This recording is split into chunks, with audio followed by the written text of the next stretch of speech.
लोग बात करने वाले हैं कि किसी भी इंसान के अंदर सेल्फ कॉन्फिडेंस कैसे आ सकता है या कैसे आता है और आपके अंदर सेल्फ कॉन्फिडेंस कैसे आएगा।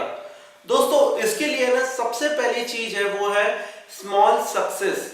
यानी अगर आप किसी फील्ड में हो तो आपको छोटी छोटी लड़ाइयां जीतनी पड़ेगी ताकि आपका कॉन्फिडेंस बिल्डअप हो सके और आपको सेल्फ कॉन्फिडेंस आए और एक सेल्फ मोटिवेशन आया और आपको ये समझ में आए कि अगर मैं छोटी छोटी लड़ाइयां जीत सकता हूं यानी मैं बड़ी लड़ाइयों के लिए तैयार हो रहा हूं।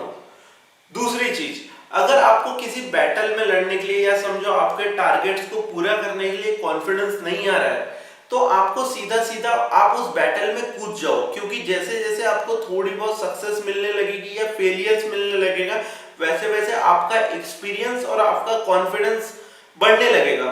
क्योंकि देखो स्टार्टिंग में किसी भी फील्ड में सक्सेस पाना थोड़ा आसान होता है, इसीलिए अगर आप किसी भी बैटल में कूद जाओगे तो हो सकता है काफी ज्यादा चांसेस होते हैं कि आप स्टार्टिंग में सक्सेस पाओ और उस सक्सेस को देख के आपका कॉन्फिडेंस बढ़े। थर्ड जो तरीका है भाई, ये बैटल में कूद जाओ से मुझे एक स्टोरी याद आ रही है। देखो हनुमान जी थे।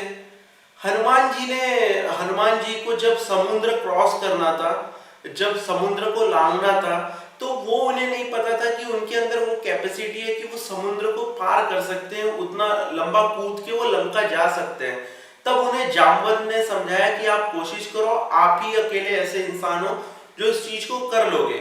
इसीलिए मैं बोल रहा हूँ कि अगर आपका ड्रीम बहुत बड़ा है, टारगेट्स बहुत बड़े हैं, तो आप और आपके अंदर कॉन्फिडेंस नहीं है तो आप बैटल में कूद जाओ, आप मेहनत करना शुरू कर दो, क्योंकि जैसे जैसे आपको छोटे छोटे सक्सेस मिलेंगे वैसे वैसे आप लोगों का कॉन्फिडेंस बढ़ता जाएगा। थर्ड चीज है वो है पैशन और टैलेंट।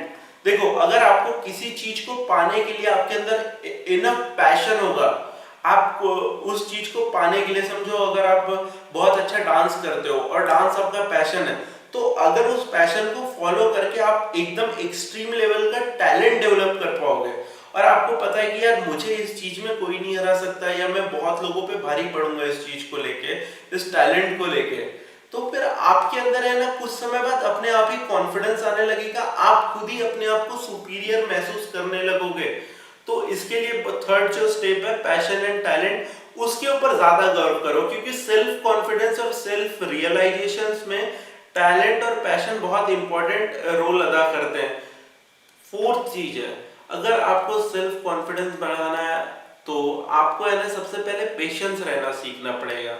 आपको चीजों को बहुत स्लोली सुनने की कोशिश करनी चाहिए। बहुत स्लोली सुनना मतलब बोलने से ज्यादा सुनने की कोशिश करनी चाहिए और अपना पेशेंस लेवल थोड़ा ज्यादा रखना चाहिए। बाकी लोगों के कंपैरिजन में आपको आपका पेशेंस लेवल ज्यादा रखना पड़ेगा।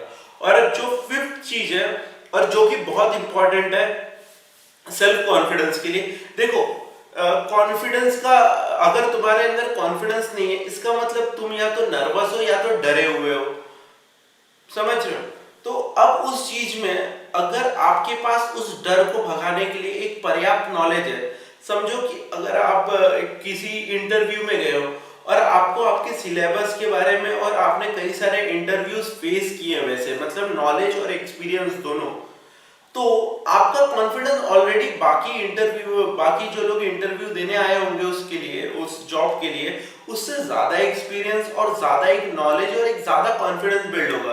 तो एक्सपीरियंस एक चीज है जो कॉन्फिडेंस बढ़ाने में मदद करेगा और जो सबसे इंपॉर्टेंट चीज है वो है नॉलेज। भाई अगर आपकी नॉलेज बहुत अच्छी है तो आपका सेल्फ कॉन्फिडेंस हमेशा हाई रहेगा। आपको पता होगा कि इस समय क्या प्रॉब्लम्स है और इसको कैसे सॉल्व करना है। और इसी तरीके से बाकी ये थे हमारे 5 टारगेट, 5 चीजें जिससे हम लोग कॉन्फिडेंस बढ़ा सकते हैं। तो आई होप कि आपको ये चीजें वैल्यूएबल लगी होंगी और आपको हमारी वीडियो पसंद आई होगी। अगर दोस्तों आपको वीडियो पसंद आई है तो प्लीज लाइक कर दीजिए और भाई बाकी लोगों में शेयर कर दीजिए जिनको भी इनकी जरूरत है। Thank you.